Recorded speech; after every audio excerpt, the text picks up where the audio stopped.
paz do Senhor, queridos irmãos, que alegria estarmos aqui para mais um programa, em mais uma semana, chegando ao final do ano, estamos em dezembro e rompendo esse ano todo pela graça e pelo nome de Jesus. Que alegria para nós podermos compartilhar todos esses momentos felizes de estudo da palavra do Senhor. Sou o pastor Elvis, somos da Primeira Assembleia de Deus, Coqueiral de Itaparica. A nossa igreja fica na Avenida Saturnino Rangel Mauro, 162, Coqueiral de Itaparica, Vila Velha, no Espírito Santo. E será sempre um prazer, uma alegria tê-los aqui conosco, seja pelo Spotify, seja pelo YouTube, seja pelos canais dos podcasts aí, ou presencialmente aqui na nossa igreja. É um grande prazer tê-lo aqui conosco, em nome de Jesus. Pastor Mário. Saúdo a todos com a paz do Senhor, desejando a todos muita bênção de Deus, que a graça do Senhor esteja conosco e que este programa, como sempre, seja todo especial nas nossas vidas. Amém. Antes de qualquer coisa, vamos orar ao Senhor.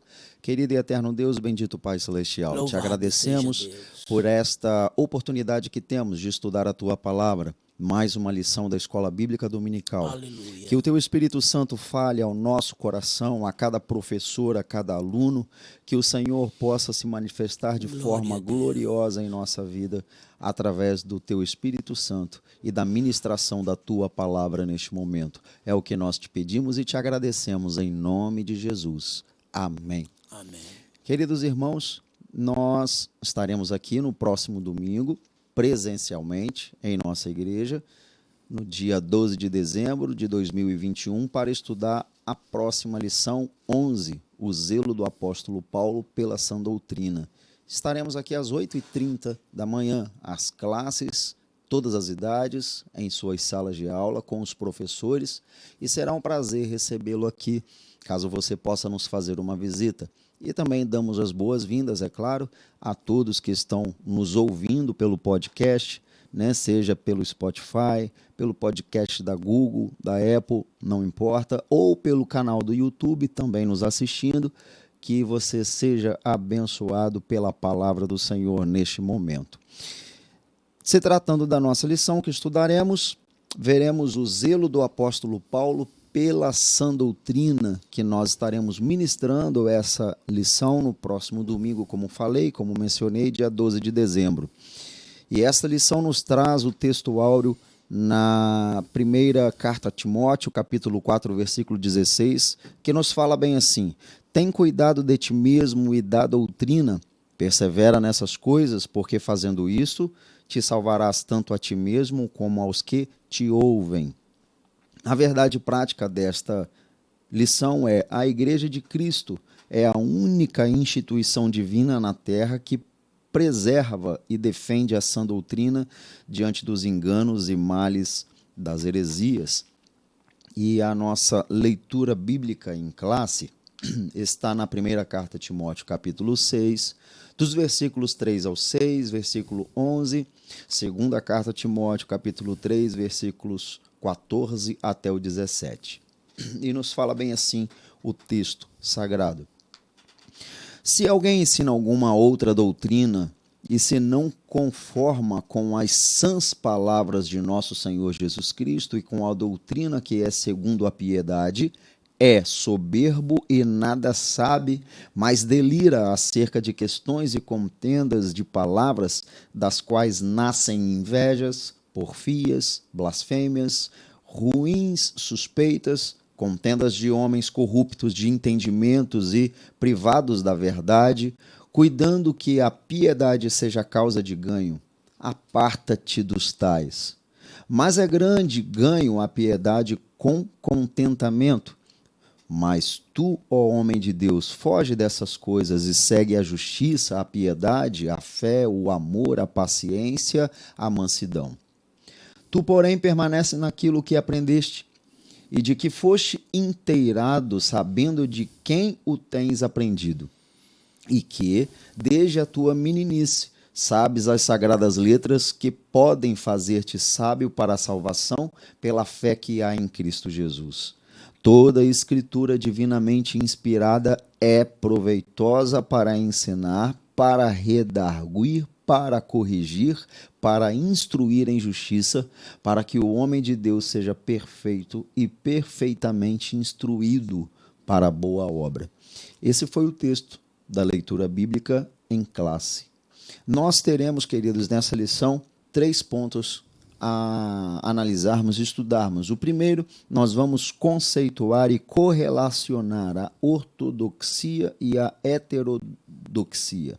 Segundo ponto, nós vamos advertir a respeito da ameaça da corrupção doutrinária. E o terceiro, nós vamos apresentar a igreja como guardiã da sã doutrina. A introdução da nossa lição nos fala o seguinte: qual o fim do mandamento? Por que devemos zelar pela sã doutrina? Qual o ponto de equilíbrio da sã doutrina? O assunto que estudaremos nessa lição responderá a essas questões que se mostram importantes para a nossa caminhada na vida cristã. Que o Espírito Santo enriqueça na graça e no conhecimento. O apóstolo Paulo, ao lado dos demais apóstolos, foram muito zelosos pela sã doutrina na casa de Deus. E hoje a igreja, ela é esta coluna, o sustentáculo da verdade. A igreja é que sustenta este ensinamento hoje em dia ao redor do mundo.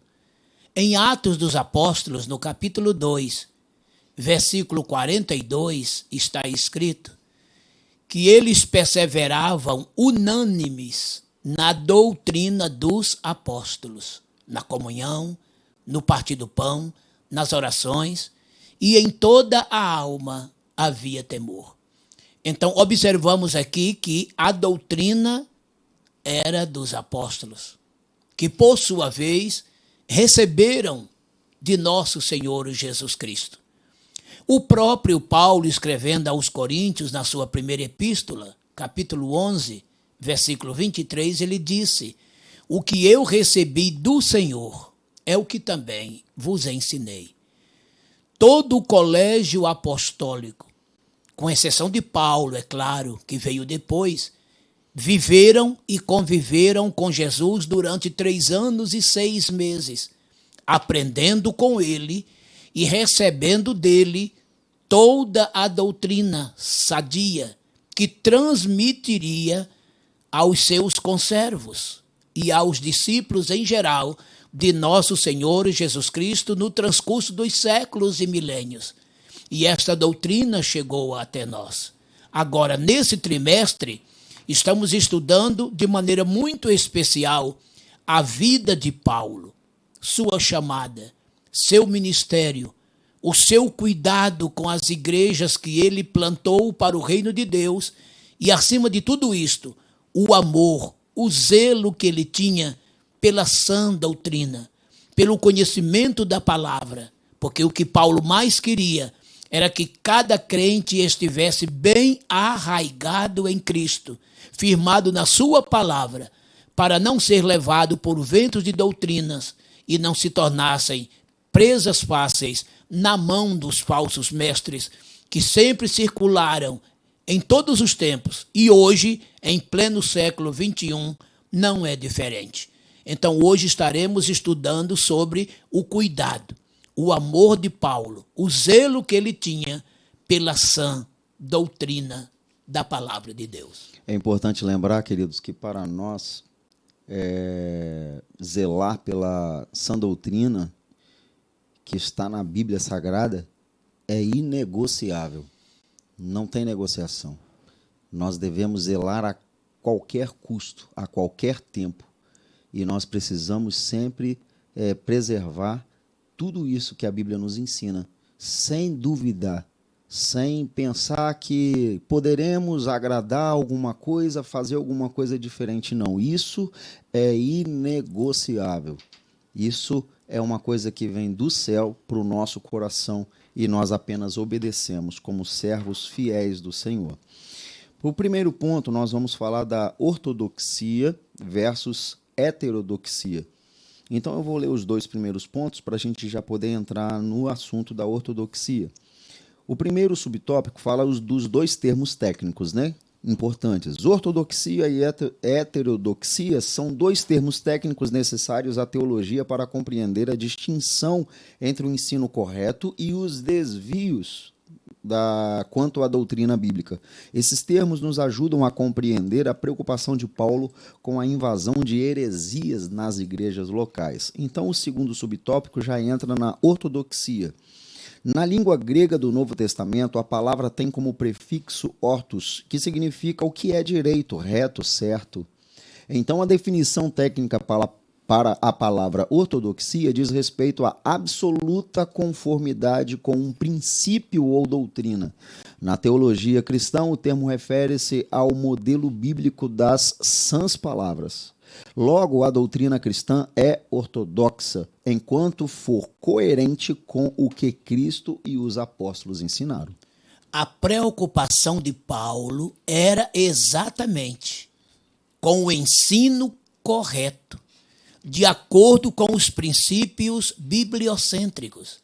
Por quê? Porque Paulo, com os demais apóstolos também, já enfrentavam naquela época uma séria concorrência dos oponentes ao evangelho.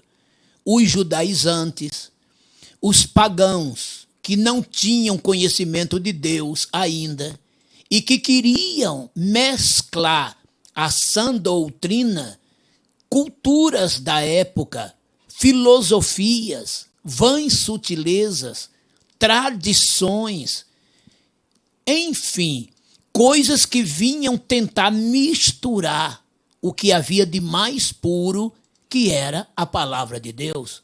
Sã doutrina não é nada mais e nada menos do que as sadias palavras do Evangelho.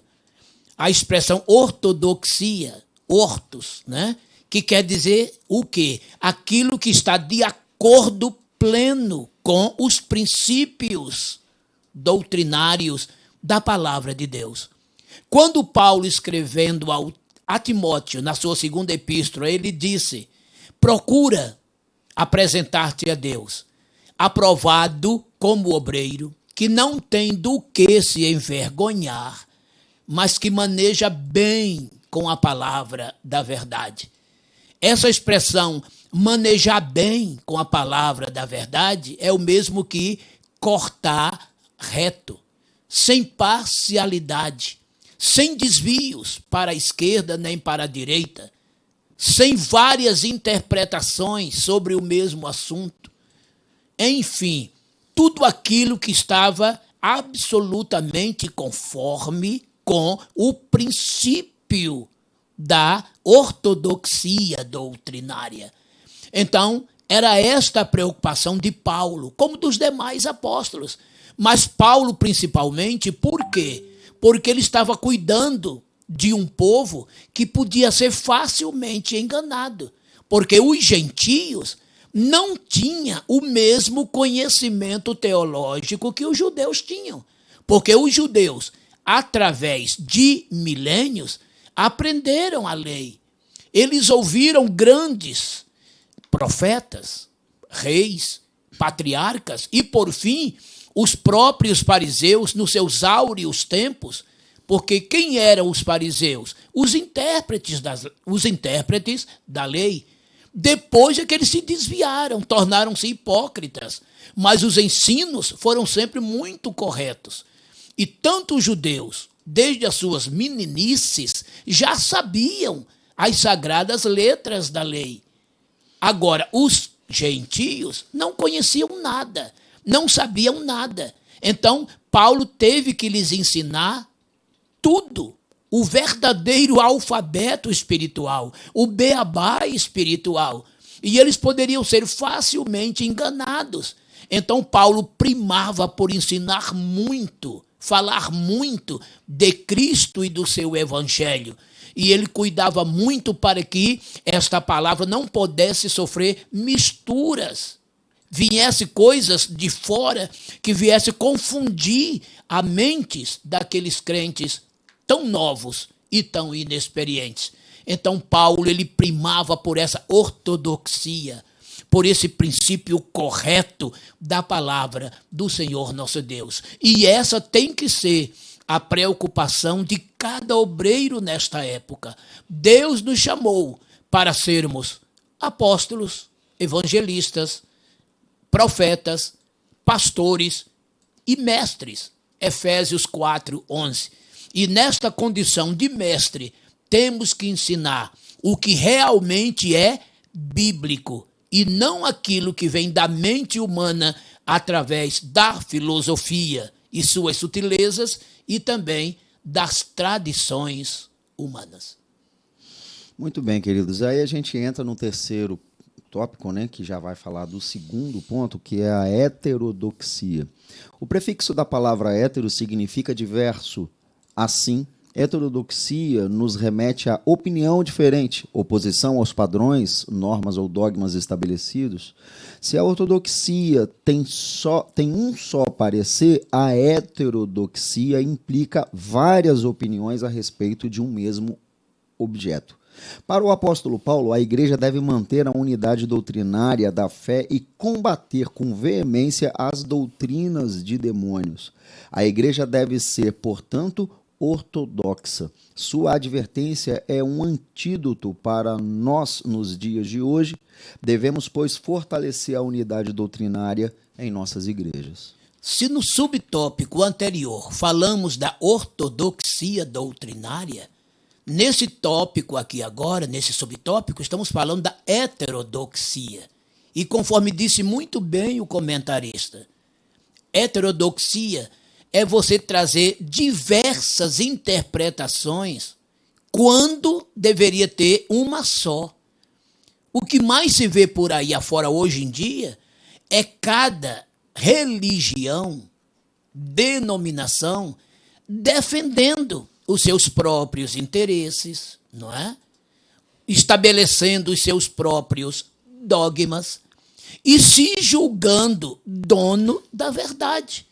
É um perigo muito grande grupos acharem que somente eles ensinam a verdade e somente neles está a salvação.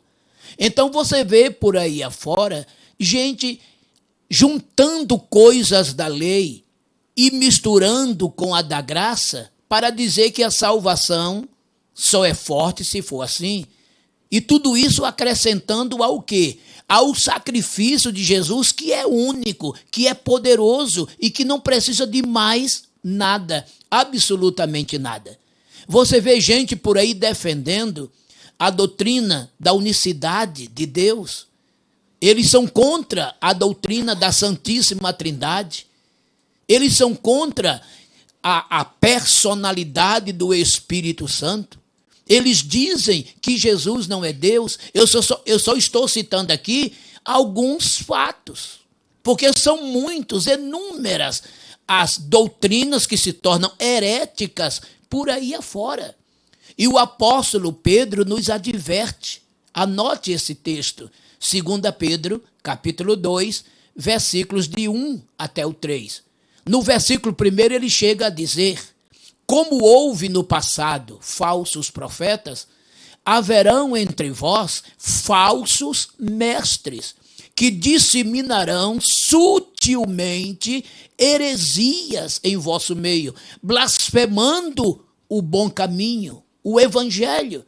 E o que é pior é o que Pedro nos relata no versículo 2. E muitos os seguirão. Olha que tristeza. Como essa gente acha campo fértil para enganar as pessoas. Mas, como disse Pedro, são falsos mestres. Se eles são falsos mestres, não deixam de ser mestres, no mau sentido, no caminho perverso. E como mestres que são, eles são bem dotados de muita inteligência, com muito poder persuasivo. E é por isso que muitos se deixam levar, principalmente aqueles mais simples. E Pedro agora nos diz algo que é de estarrecer no versículo 3, quando ele diz assim: e por ganância eles farão negócio de vós. Em outra tradução, comércio de vós. Ou seja, a finalidade deles, a visão deles é lucro financeiro, é arrancar do pobre, do simples, o máximo que eles puderem economicamente. Muitos querem fazer de igreja, inclusive, empresas. Eles não estão pensando em rebanho, em cuidar de almas. Então eles inventam qualquer coisa, eles interpretam qualquer coisa. Mas Paulo, em seus cuidados e com a revelação de Deus, ele profetizou dizendo: eu bem sei que após a minha partida, lobos cruéis, vorazes se levantarão e não pouparão o rebanho. Atos capítulo 20 e o versículo de número 24. Então, meus irmãos, façam como fez os crentes bereanos. Leia Atos capítulo 17 e o versículo 11. Não engula qualquer coisa. Cuidado, sempre que você estiver ouvindo alguém pregando ou ministrando, confira na Bíblia Sagrada se tudo aquilo é verdade ou não. A não ser que você já conheça o seu pastor, o seu mestre de longa data. Mas fora isto, nunca fique ouvindo de maneira aberta e simples. Estejamos sempre com um pé atrás, porque estamos cercados, irmãos, por aí afora, de muitos falsos mestres, de muitos falsos pastores, de muitos falsos pregadores, disseminando heterodoxias em vez de ortodoxia, a verdadeira palavra.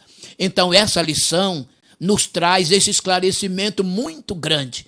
Quando você for ouvir alguém, procure saber, ele está trazendo uma doutrina ortodoxa, ou seja, à luz da palavra, ou ele está trazendo uma doutrina heterodoxa, ou seja, uma doutrina variada, múltipla, dando até direito de escolha para você.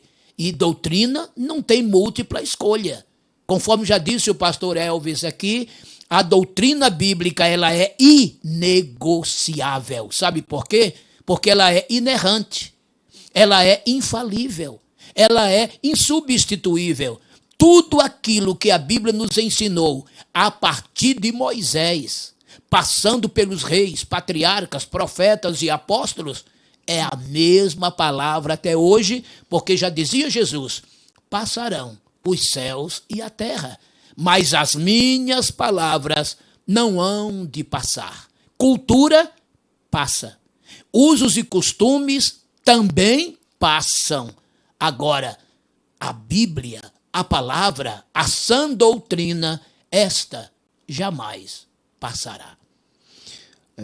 E, de fato, o que nós precisamos, queridos irmãos, entender, e você, professor, incentivar os seus alunos a estudar. A gente não pode ser escravo da nossa ignorância, e é o maior problema do ser humano, é o maior, né, um dos maiores, vamos colocar assim, é a ignorância. A gente erra, a gente peca porque a gente não conhece, porque a gente não medita, porque a gente não estuda. Tudo isso está à nossa disposição. Hoje nós temos Bíblia de tudo quanto é forma. Você tem Bíblia no seu celular, no seu computador, a Bíblia escrita. A igreja antiga não tinha acesso. Hoje nós temos, né, graças a Deus, é uma glória de Deus em nossa vida termos acesso à Bíblia Sagrada, à palavra do Senhor, mas parece que quanto mais acesso tem, mais distante o povo fica. E fica porque não quer estudar, porque não quer crescer, e aí terminam ouvindo e aceitando coisas que não eram para nem ser ouvidas, eram para ser rechaçadas. Verdade. Né? E terminam se alimentando de coisas, de comida estragada. Aí vem a complicação. Né? Se você não é ignorante, se você é conhecedor, se você não fica alheio, mas você sabe das coisas, você não vai aceitar o que te ensinarem errado, porque você vai saber que está errado. Agora, se você não sabe, se você não tem domínio, se você não tem conhecimento, o que falarem para você vira verdade. E, infelizmente, o povo vai nessa onda, vai nessa leva e vai engolindo coisas e a heresia. Mas isso não é de hoje, né? Tanto que o apóstolo Paulo estava exortando e chamava a atenção para não aceitar esse tipo de coisa. Inclusive, pastor Elvis, ele escrevendo aos Colossenses, é até bom que os professores e alunos anotem este versículo, Colossenses capítulo 2, versículo 8, Paulo nos diz assim: tende cuidado, para que ninguém vos faça presa sua, por meio de filosofias, vãs sutilezas, segundo a tradição dos homens, segundo o rudimento do mundo e não o de Cristo. É verdade. Nós precisamos buscar o conhecimento. Confira, leia, analise a mensagem, a pregação, aquilo que está sendo ensinado. Você vai dar conta da sua vida diante de Deus. Verdade. Então você tem que estar apto a receber aquilo ali, analisar, a ponderar as coisas e ver. É verdade, glória a Jesus. Não é, está eliminado. E nós não podemos ser escravos dessa ignorância, queridos. Não podemos. A verdade liberta. É isso que Jesus falou. O conhecimento, a verdade, a palavra nos liberta disso. E Paulo disse, né, escrevendo também aos Gálatas 1:8, se alguém vier pregando outro evangelho, né, que seja até um anjo do céu, que venha do céu, de onde vier, que ele seja anátema. Gálatas 1:8. Se não for esse evangelho, se não for essa doutrina, tanto o anjo ou quem estiver ensinando errado, que ele seja anátema, isto é, que seja maldito. É muito sério isso. Nem receba. Isso aí, nem receba. Né? Segundo, a ameaça de corrupção doutrinária. Aí vem o primeiro tópico, a advertência do apóstolo. O segundo, quais eram os problemas de ordem doutrinária. E o terceiro, fábulas e genealogias intermináveis. Olha só, o primeiro. Em 1 Timóteo, Paulo adverte acerca de alguns que não ensinem outra doutrina. Tá? Aqui a palavra para outra é heteros, diverso. Por isso, Paulo se refere a outra doutrina como a que nada tinha a ver com a genuína doutrina de Cristo. Esse zelo para preservar a sã doutrina trazia um contexto de homens sem escrúpulos que não respeitavam os ensinos apostólicos. O apóstolo os identifica como lobos cruéis, vestidos de ovelha que investiam contra o rebanho de Deus, não o perdoando. Observaram bem aqui a preocupação de Paulo? Se alguém vem ter convosco com outra doutrina, tomem cuidado. Mas o apóstolo João também disse assim, olha, se alguém vem ter convosco e não traz esta doutrina, não recebais em casa, nem sequer o saudeis, para que vocês não venham compartilhar com as suas más obras. Então observem que a preocupação era única em meio aos apóstolos, porque eles estavam cercados e sendo bombardeados por falsos mestres que perturbavam as igrejas de Deus em Jerusalém, em Antioquia, em Constantinopla e por todas as partes, não só da Ásia, como também da própria Europa, em Roma, em Corinto, em Filipos, enfim. Então, a preocupação, a batalha, o trabalho desses apóstolos eram muito grande. E a de Paulo muito especificamente, porque conforme eu já vos disse, o trabalho de Deus cresceu muito entre os gentios. Deus usou Paulo e fez uma verdadeira revolução ao redor do mundo de então. E esses falsos mestres cresceram os olhos, querendo ganhar o que já estava ganho. É diferente hoje. Vocês podem ver, tem muitas igrejinhas por aí, denominacionais, que quando os crentes aceitam a Jesus, eles batem em cima, querendo ganhar para eles, trazendo suas heresias, suas questões loucas e antibíblicas. Então, irmãos, tomemos todo o cuidado. Essa luta não é de hoje, é de sempre. Então, Paulo está dizendo aqui que você tome cuidado com alguém que não está trazendo esta doutrina, e sim outra. Qualquer outra doutrina é heterodoxa. É uma doutrina, é um ensino que não merece confiança nem crédito, porque a verdadeira doutrina é o que é a que os apóstolos ensinaram, é o que a Bíblia ensina, é aquela que os verdadeiros pastores procuram ensinar aos seus rebanhos. O segundo tópico, queridos, nos fala então dos problemas, né? Quais eram os problemas de ordem doutrinária? Então vamos lá. As igrejas plantadas por Paulo e outros apóstolos no primeiro século sofreram com a infiltração de conceitos filosóficos, pagãos e judaizantes na interpretação da doutrina apostólica. Nas igrejas como a de Corinto ou Éfeso, havia os que afirmavam crer no evangelho, mas não renunciavam aos costumes pagãos. Outros traziam uma bagagem religiosa do legalismo judaico, aliada ao gnosticismo. É lamentável que hoje haja os que defendem a banalização da graça de Deus para, em nome dela, viverem em licenciosidade, e os judaizantes que confundem a liturgia cristã com a judaica, bem como a moral cristã com o legalismo judaico. A Igreja de Cristo pertence a um novo tempo e deve obedecer ao ensino do Novo Testamento. Como percebemos aqui, e já vos falei no subtópico anterior, o bombardeio era generalizado entre os pagãos e os judeus.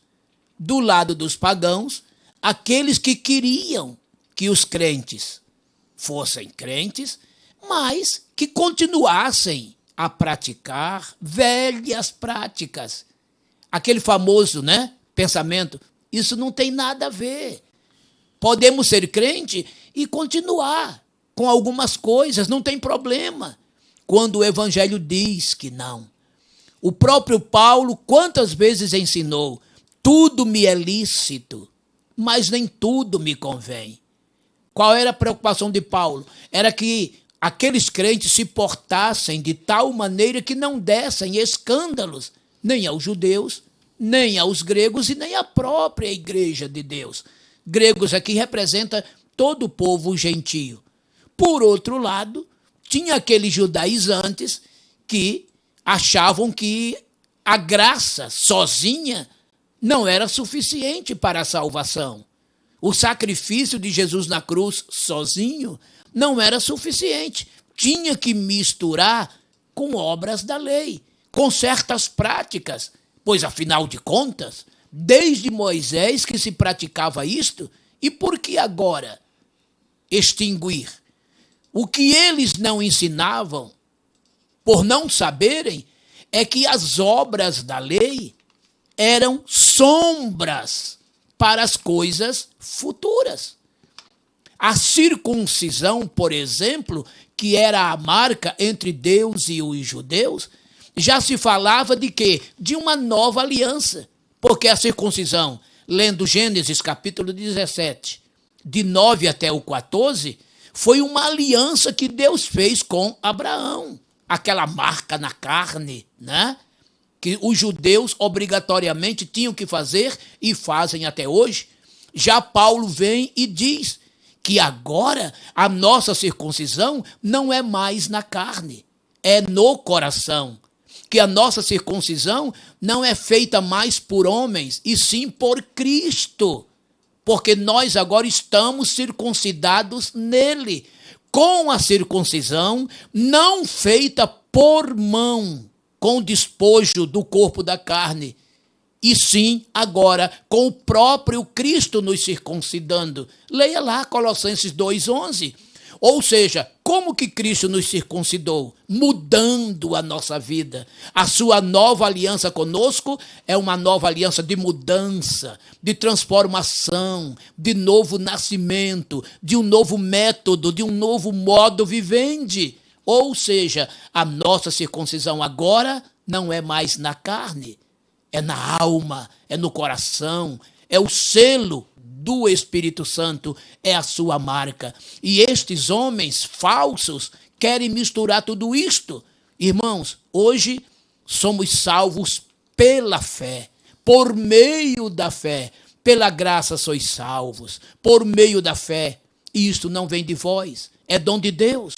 Não vem das obras, para que ninguém se glorie. Efésios 2, 8 e 9. É isso aí. Queridos irmãos, vamos para o terceiro subtópico e fechamos este ponto da ameaça de corrupção doutrinária. Aí nós temos aqui as fábulas e genealogias intermináveis de 1 Timóteo 1,4, né, a referência. No tempo de Paulo, havia os mestres falsos que propagavam fábulas e lendas da vida judaica como culto aos anjos. Nem parece, né, diferente de hoje. Quanta gente, né? É verdade. Quanta gente faz isso. Se o Espírito Santo de Deus estiver ali, ninguém se importa. Se Jesus mas falou que tem anjo, aí o negócio pega fogo. Falta de Bíblia, meu irmão. Além de não possuírem conteúdo concreto, eles torciam o sentido da verdade apostólica. O apóstolo advertiu a igreja quanto a essas coisas e refutou com veemência. Aqui aprendemos que não podemos perder tempo com querelas infrutíferas, com queixas, com reclamações que não levam a nada. Tá? O conhecimento das Escrituras não é para ostentar vaidade pessoal, não é não, ou capacidade do intelecto, mas para nos fazer caminhar com um coração puro, uma boa consciência, uma fé não fingida, mas conhecida, né? O que é interessante, abrindo aqui esta minha fala neste subtópico, já recomendo aos irmãos lerem Efésios, né? Capítulo 2, a partir do versículo 15, 16 em diante, quando ele fala que ninguém vos julgue pela guarda dessa lei dos mandamentos, das festas, das luas novas, dos sábados, etc. E Colossenses 2, 18, Paulo nos adverte sobre esse culto aos anjos. Olha só, isso era notório naquela época. Eram fábulas, fábulas intermináveis, muitas coisas misturadas. E hoje em dia, irmãos, está diferente? De forma nenhuma. Hoje você vê uma série de inovações, essa é que é a verdade, o termo é este, inovação, em nosso meio. Não é? É flor ungida, é toalhas ungidas, molhadas de suor, não é? Rosas ungidas, sabão para lavar pecado. Pasmem os senhores, tem até sabão para lavar pecados. Aquelas tabuazinhas escritas com palavras em língua estranha para afugentar espíritos das casas. Vocês acreditam nisto?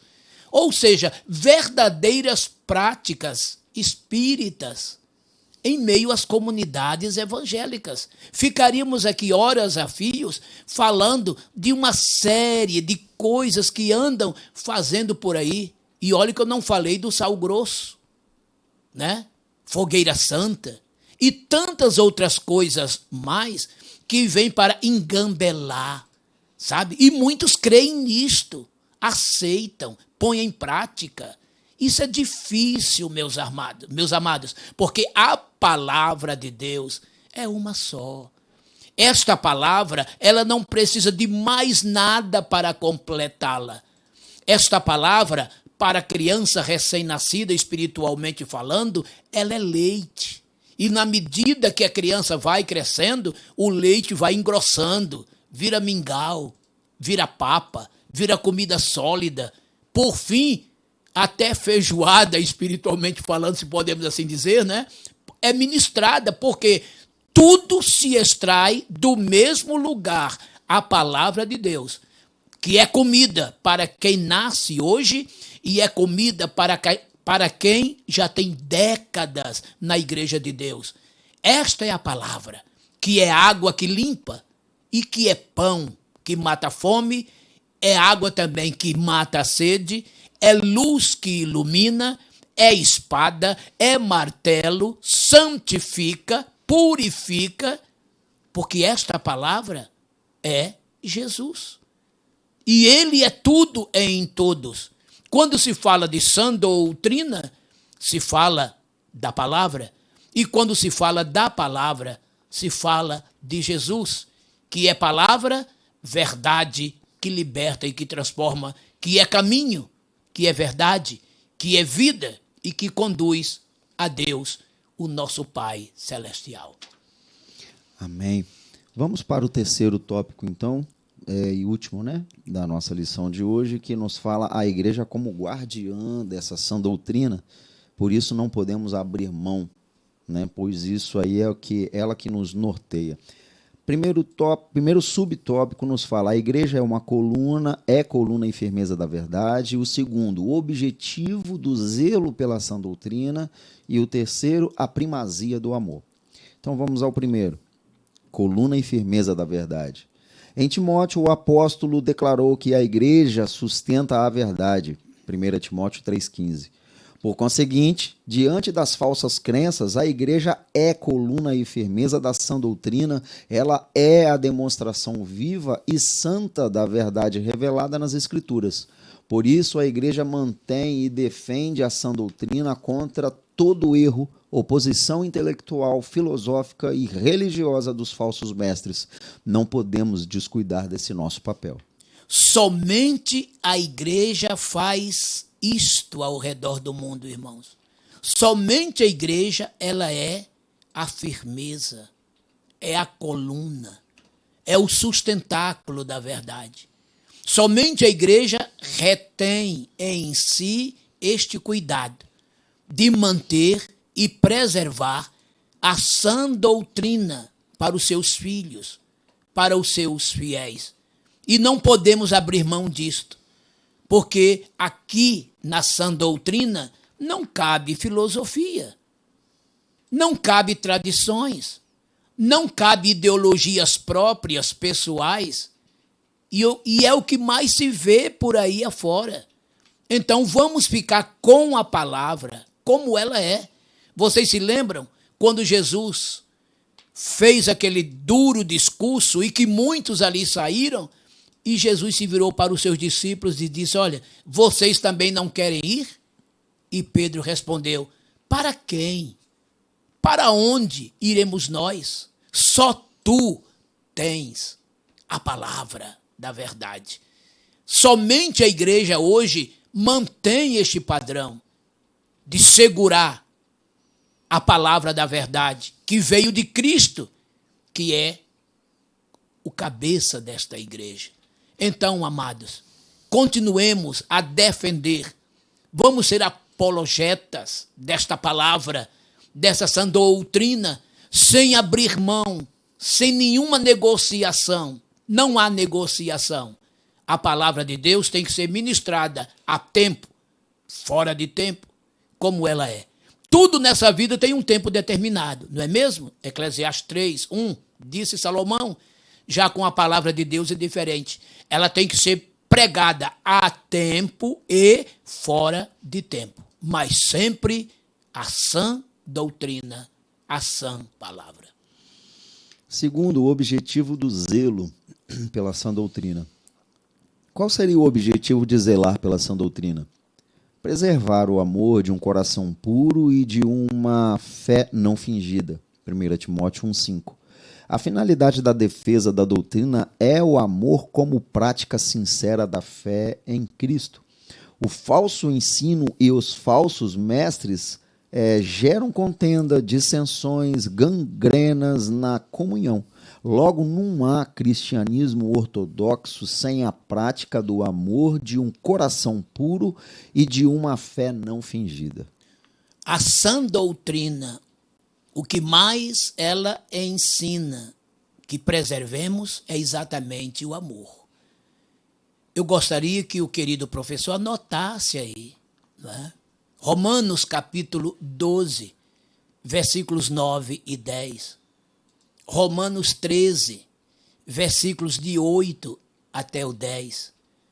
João capítulo 13, versículos 34 e 35. São textos que falam do amor, e sem falar então de 1 Coríntios 13, que é o capítulo clássico do amor. Sem amor não se chega a lugar algum. Ainda que eu falasse a língua dos homens e as dos anjos, e não tivesse amor, nada disso me aproveitaria.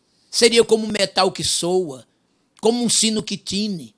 ainda que eu tivesse toda a riqueza, desse o meu corpo para ser queimado, ainda que eu conhecesse todas a ciência, sem amor, nada disto me serviria. O amor, irmãos, ele não é leviano, ele não suspeita mal, ele não se ensoberbece, ele não arde em ciúmes, ele não folga com a injustiça, mas folga com a verdade. O amor tudo espera, tudo crê, tudo suporta. Prestaram atenção? E Paulo disse, né?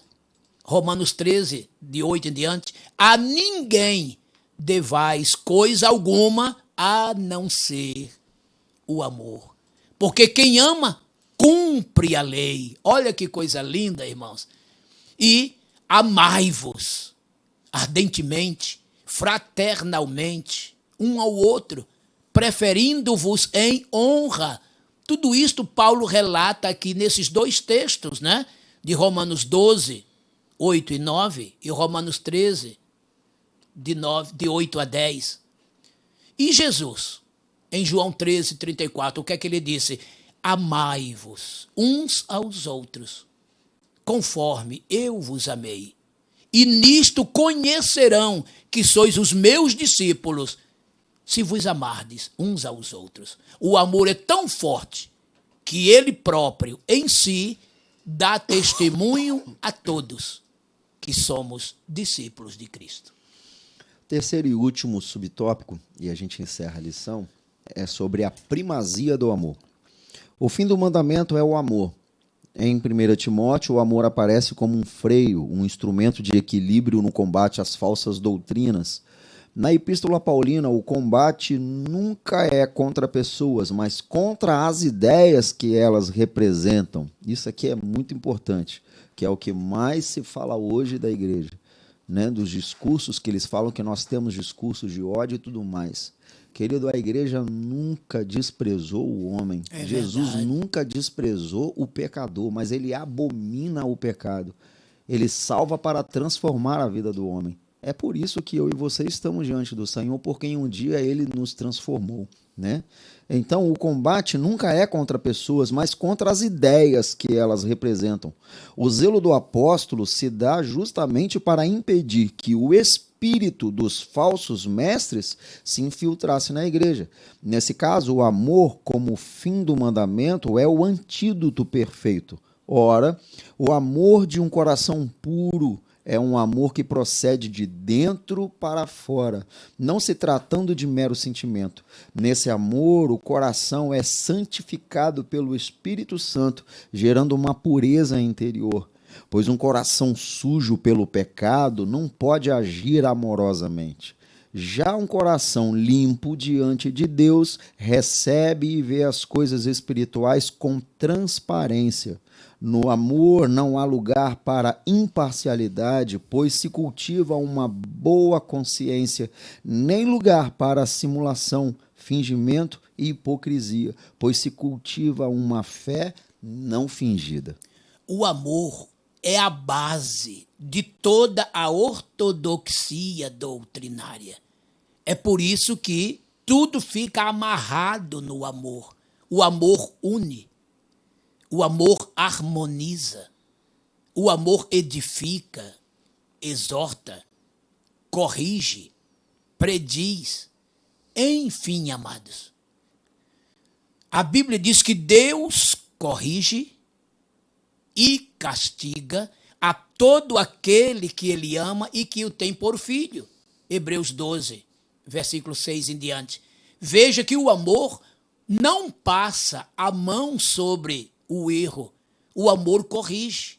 Com que finalidade? Para que através desta correção, desta disciplina, a pessoa caída seja edificada, a pessoa perdida seja achada, a pessoa pecadora seja perdoada, porque o amor edifica, o amor perdoa, o amor transforma, o amor é misericórdia, o amor é benignidade, mas o amor é correção, para trazer a pessoa do erro para o acerto, da mentira para a verdade, do inferno para o céu, das trevas para a luz. Ao passo que os ensinos heterodoxos, ensinados pelos falsos mestres, geram confusões, geram cismas, isto é, separações, facções, grupinhos que só levam a guerras, guerrilhas e, por fim, derrotas finais. Agora, o amor, que é a própria ortodoxia, leva o povo ao Salmo 133, que diz: ó, quão bom e quão suave é que os irmãos vivam em união. É como óleo precioso sobre a cabeça de Arão, e que desce a sua barba, e que desce a orla dos seus vestidos. É como óleo precioso sobre a cabeça de Arão, né? Este amor, esta união, viu? E esta união é como o orvalho de Hermon, que desce sobre os montes de Sião, onde o Senhor ordena a bênção e a vida para sempre. Aonde há o genuíno amor, que é o próprio Deus, aí está a verdadeira ortodoxia doutrinária. E a igreja é o suporte disto tudo, é a coluna, é a firmeza de todas estas coisas. Então, amados, não nos apartemos da sã doutrina. Amemos a palavra do Senhor. E Jesus, na sua oração, ele dizia: santifica-os na verdade. A tua palavra é a verdade. João 17.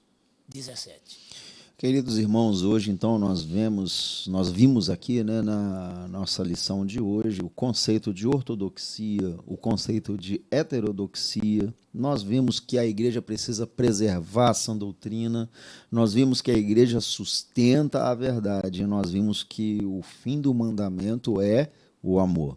A conclusão: a Bíblia, a palavra de Deus, é a fonte genuína para a doutrina cristã. Por isso, precisamos ser dedicados estudantes das Sagradas Escrituras a fim de que zelemos pela sã doutrina.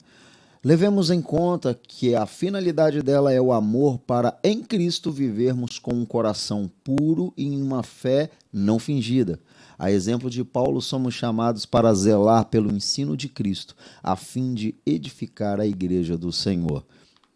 Que Deus te abençoe, que o Senhor te use poderosamente neste domingo, para que você consiga transmitir à sua classe, aos seus alunos, a poderosa palavra da sã doutrina do Senhor.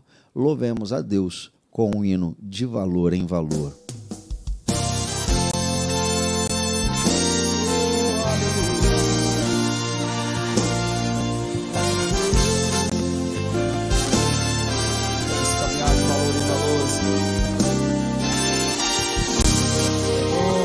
Receberemos a coroa.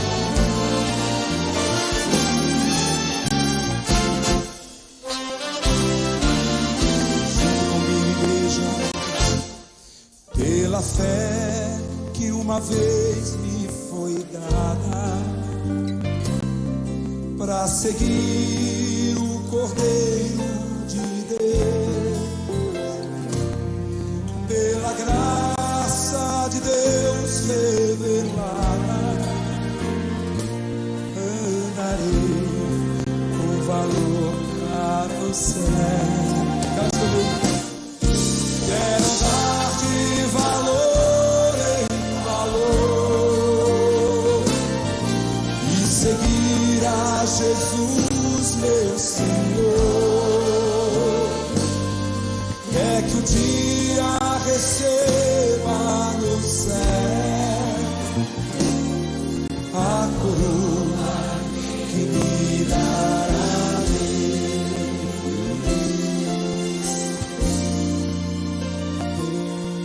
De Deus quero vestir a armadura, pra lutar com coragem e valor, pois aqui a peleja é dura contra as hostes do vil pecado. A igreja do Senhor. Quero dar de valor em valor e seguir a Jesus.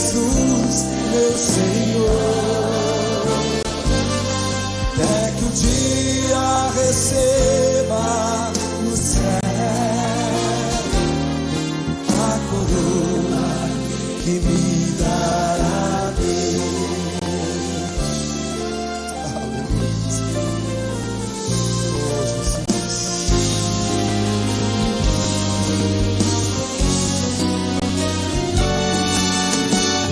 Oh, levante a sua mão e comece a glorificar ao Senhor Jesus.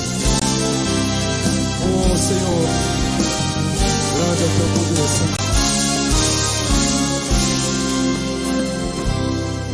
Em Jesus eu farei mil proezas.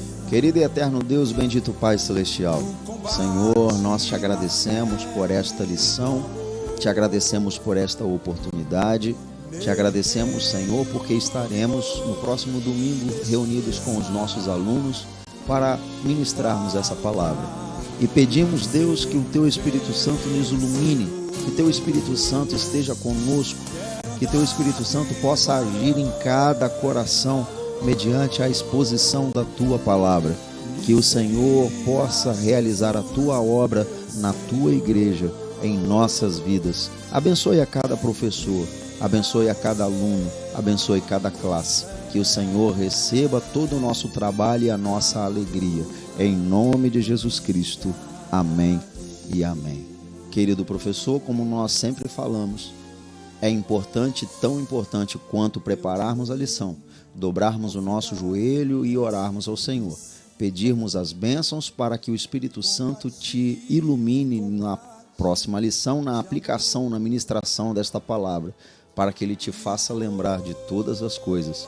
E eu sei que Ele quer e Ele te abençoará, em nome de Jesus. Te aguardamos na próxima quarta-feira, às 20 horas, com as bênçãos de Deus, em nome de Jesus. Pastor Mário, a bênção apostólica.